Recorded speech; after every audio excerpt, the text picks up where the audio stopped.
Hi, I'm Alex Grieve, aka IB Crazy, and this is How to Be Successful in FPV, Part 10. How to make a long-range flight. Okay, long range, it seems to be the thing that gravitates people to FPV. I want to go long range. Hold your horses there. Make sure you're ready for this. Remember, long range is not easy, otherwise everybody would be doing it. And there are very few people that really go for the long range flight, because at distance, all of a sudden your signals get much weaker and things you didn't know existed start showing up in your control and your video feed that you can't quantify because you've never seen them at close range. So prepare yourself, set yourself up right, and plan your flight. Obviously, to make a long range flight, the first thing you're going to need is a high gain receiver antenna. In my case, I'm going to use the 13 dBi Pepper Box. Very, very long range antenna. What else works? Well, the crosshair works fine. 3 dBi less gain, but a little bit more forgiving. Yagi works, a biquad, even a high gain patch. In any case, higher gain means longer range, but remember, it also means narrower beam width.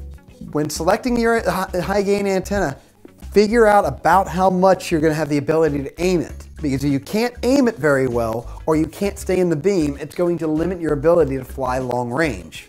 There's a little bit more to long range than what it seems. You see, you'll see a lot of people posting about long range, but not what it took them to get there. As your signals get weaker, things start showing up in your video and in your control that didn't exist when you were flying close range. Well, they did exist, but the power was so great that you overcame them. So how do you figure out what those problems are going to be? And how do you take care of them? Well, the first thing you have to do is make sure you're not causing your own problem. And the other thing you need to do is make sure your flying location doesn't have that problem. So what you need to do? Plan your flight. In other words, look at a map. Figure out, I'm going to stand here and I want to fly over there. Take your directional antenna when you get out of the field, point it at that location, and go there. Now remember, directional antennas have a beam.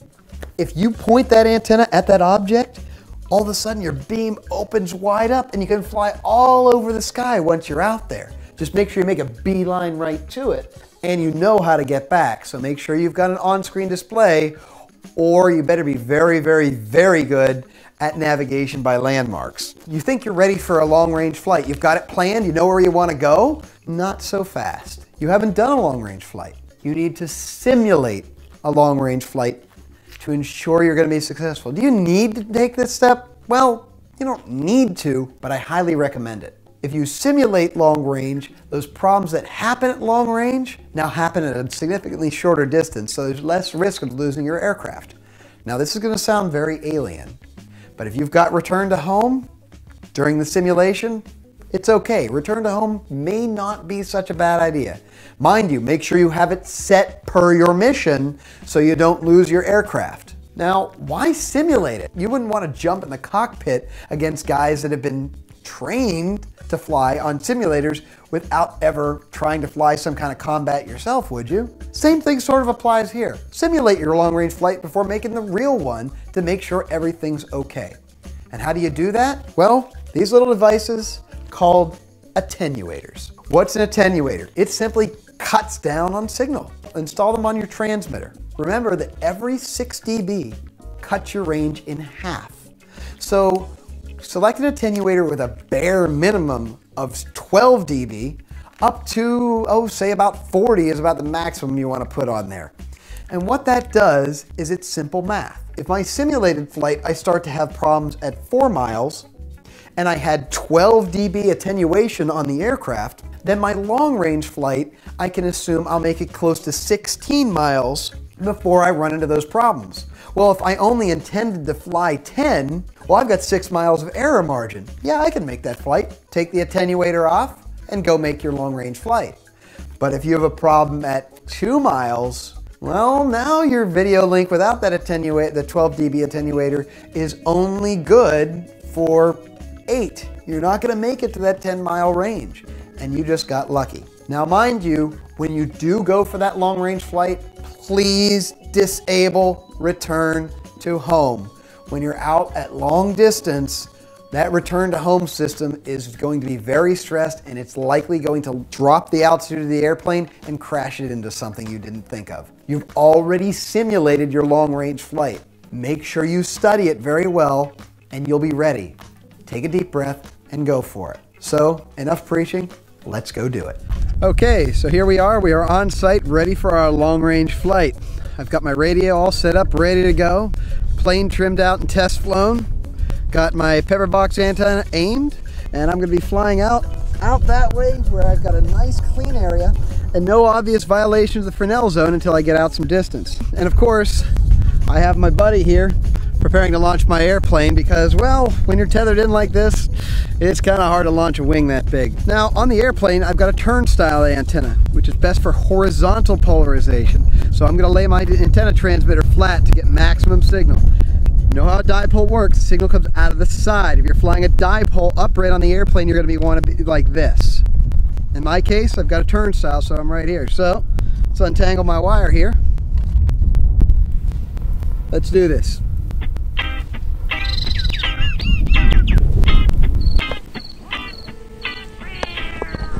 We're straight to the left of you. We're right there to the left. Horseshoe is, that's up there. You guys said you never really had done any cloud busting, right? I'm not quite out of the distance so I can start to climb yet.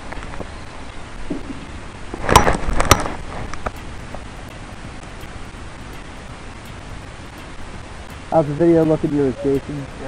Good. Are you getting any breakup? Or? Yeah, a little breakup. Okay. Breaking up. Alright, Yeah. it's a Fresnel zone violation. It's fine. Alright, now we can climb. Oh, how calm you are. I know, where I'd be like, Brad, freaking out. Turn home. Huh? Oh yeah. Well, that's what loses an airplane. It's kind of.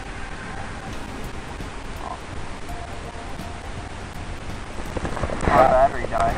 Yeah, battery died. Yeah, I did it too. You're out 5,200 feet. Oh yeah, I'm out bouncing now. I'll get there in a second. Well, you're at a mile. Oh yeah. You're at a mile right now already. You're at, what, not even 1,000 feet yet?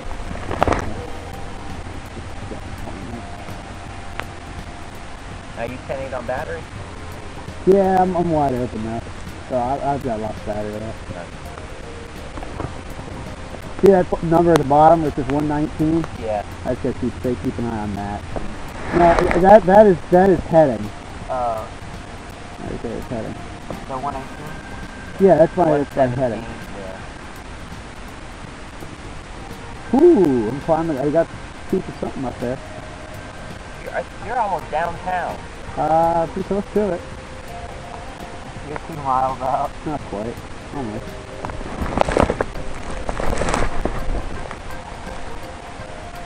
Man, you really can get far away from yourself very fast. 2 miles away. 2 miles perfectly that way. We interrupt your flight to bring you a little information about what you're about to see. While this flight was intended to be perfect, almost everything that could go wrong did. The first thing you're going to notice, the video gets really weak around 3 miles. Why is that? Well, what I didn't realize is that my UHF radio here, very poorly filtered. So what's happening is it's screaming in the ear of my receiver antenna, and it's so close that all my receiver is beginning to hear is the interference from this box instead of from the airplane that's out 3 miles away. The way we took care of it, luckily, Jeremiah had a helical antenna on his ground station. He was watching it. All he did is he took his body and got it in between my radio and his receiver, and he was able to talk me into a turnaround. But that's not where the problems ended. You'll also notice shortly after that, my GPS arrow starts to do this. Why did it do that? Well, I got into a headwind. Notice that I was almost a mile up. The wind current, very, very, very strong up there. In fact, the wind currents were so strong that it was blowing my airplane backwards despite the fact that I was at nearly full throttle. And therefore I had to kick the throttle all the way up and put the plane into a dive to bring it back home. Now that's a little bit unnerving, especially when you've got a video link that's questionable. Again, these kind of things can happen at range. You don't know what the wind currents are when you're up a mile. Well, there was more that went wrong with that airplane, because as I throttled up, I realized something. My battery voltage had dropped very, very low. So the whole time I'm very nervous. Is this battery going to drop out on me? Getting ready to back off the sticks and milk it home if I have to, keeping in mind that hard, strong wind. Ready to return to home doesn't account for that. It doesn't count for low battery voltage. I was ready for it. Luckily, I didn't need it. But I did have another problem. You'll see it when I'm about 1.5 miles away, it seems like I'm home free. And then my elevon rips. My control horn actually began to pull out of the elevon on the airplane, causing me to only have control of one side of the aircraft. And how did I make it home? Well, I'll let you watch the rest of the video and see how it turned out. Yeah, I'm actually catching reflections off of this hill. Not bad ones, but 3,000 feet up? yeah. 7,000. This climb's like such a snake. How high are those clouds? Those? You think Oh, 7? 7, close to it. 6, 7. They're up there. Are you going to work your way back this way? Huh? Oh yeah, eventually. But I gotta. You don't want to fly over top of yourself. When you go for altitude, you go out. Here, I'm edging over. Oh, I am over 2 miles. Yeah. Oh yeah. Yeah, you understand? I've got a lot of altitude for my distance out. I don't want to turn around too much. What do you mean? Oh, because I'm at a high alpha. I'm like 30 degrees up. I mean, you look at my pitch. Yeah. That's on the helical. So we got 3 miles. Oh yeah, you're getting me way. I mean, I'm flying 800 milliwatts. Yeah. Man, with a transmit tower. I need to be up higher though. Yeah, is it fading out on you a little bit? If I cap mine down closer to the hill, I definitely am. 3,700 feet, 1,700 feet out, so 5,000. Yeah, I'm getting multi-pass pretty hard. Over 3 miles out. Is it looking like shit to you too? Yes. Yeah. I'm okay. I still got video. I got mine held up high though. Yeah, my video sucks. In fact, it's completely out. Okay. Guide me in. Come left. Come left. Easy. You come a little bit right there. We're heading back towards that. A little bit more left. A little more left. Keep coming. Left. Left. Very good. Left. There we go. Left. Right there. Okay. 10-4 is my Y and I. No, I don't know yet. Keep coming back. I got some wind currents, so don't have a whole lot of time coming back. So yeah, I got a blockage. That's all that's happening. But yeah, you need to start going back to us. yeah, I'm getting reflections off my own battery. That is. There we go. Oh, Yeah. a little bit. There we go. Now you head back. Now we're starting to. Yeah, this is one of those things, knowing today is not your day. That would be You're it. at 1,700 feet away. 17,000 feet away. Yeah, I'm not getting really anything. Move the pedal box. I mean, because of my altitude, dude. Are you just flying from your satchel? Yeah. Oh. You're You're over there. You can hunt it by turning the pepper box on its side. Turn it on its side, hunt it, figure out exactly where it is. I got you. You're coming back. You're at 4,900 feet up. 17 out. Come on, You are. You're going the wrong direction. No, it's just the GPS is messing up. Battery voltage is low, so I'm going to take it easy. Yes, you can listen back and forth, but that's downtown, I think. Guys, I got no video. What do you see? You're still fine. Keep to the right. Keep it just What on is that. this a fucking GPS, man? Yeah, keep on that. Keep on that. You're fine. So I'm coming back at 30 miles an hour. So in 6 minutes, I should be back. You can hold out that long. Glad I got out of that wind. Whew. 500 up. Boy, that DPS got screwy there for a bit. Like, oh, it was yeah. all over. Dang. That's it, and you're doing 20, 30? Yeah, change to the right. You don't see us. No way. What? No, no. Golf course. What? There's a golf course. Straight ahead. Oh, is that it? That little blip right there? Yeah. In the crosshair? Yeah. Well, I have done before. Yeah, the wind currents up top really screw me. It's a lot crazy. Are you wide open? Oh, yeah, I'm still open. I've been flying for almost half an hour now. Have we been flying for almost a half? Oh, yeah. Holy crap, you're right. Yeah, I'm still sinking. The plane's actually, I actually can't climb. As much as I'm giving it climb, I mean, it's downdraft, the plane simply cannot fight. You're 1,800 feet away. Oh yeah, that's or 8,000. 8,000. Oh yeah, I'm home free at this point. I'm just saying. See, look at where my nose is, and I'm just fighting. And that's level. I just cannot get the nose, keep the nose up. And this is full throttle, fighting it. Wow. We lost the servo horn, guys. That's the only thing I can think of right now. Just look, my stick is buried in the corner. You can't turn? No. Trying. Nothing? Max turn right there. Max, I'm trying to climb and turn left.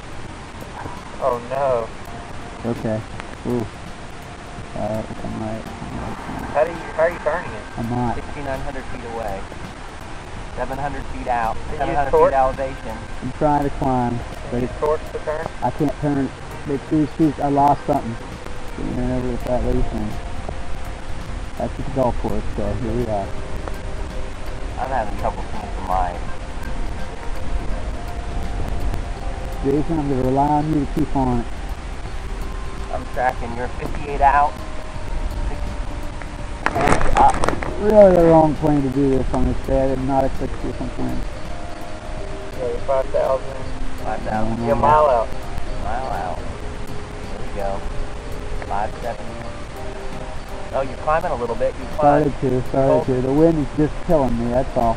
How are you maintaining heading? I got one aileron. Okay, I was going to say. Got one. Come on, dude. Get over there. Get over there. There we go. Yeah, I busted. Something went. This has actually been probably the most frustrating flight I've ever done. 46 out, 44 out, 400 up. Alright, got to climb. Come on. Just give me some altitude. She's still falling. Is your battery done? No, she's not. Look, she's not turning. Come on, turn. There we go. Now come back up. You might be in high alpha.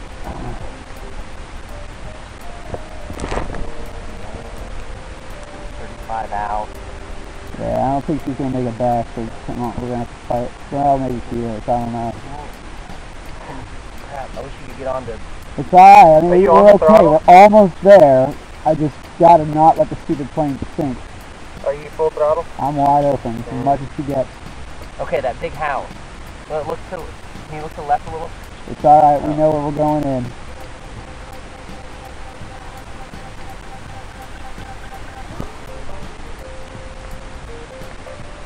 Put down there? Right here. Okay, that's Langhorn. Langhorn, I don't got anything. Alright, I'm out. So you're in. I'm out. Alright, we know where we are. So, here's the remnants of our unexpected landing 2,000 feet out. The problem? Got a little bit of play in my ailerons there. Foam got a little worn out. Didn't expect that. Thank goodness I turned around the instant I knew I had a problem. At range, when you have a problem, you really have a problem. Like I said, know when the day isn't your day and turn around and come back home. I called it about 2,000 feet too late, but thanks to a recording and a GPS, plane's coming home for repair and we'll fly another day. Here's another thing you notice the whole time I'm flying. I didn't click any switches for return to home. In fact, return to home would have lost my plane forever, because return to home can't compensate for problems on the airplane. Return to home would go, oh, I'm going to move this servo. And nothing would move. Return to home isn't a pilot, but an experienced pilot can bring even the most damaged airplane back home so long as there's enough left of it to fly. This one lives to fight another day. I'm IB Crazy, and keep your wings in the sky.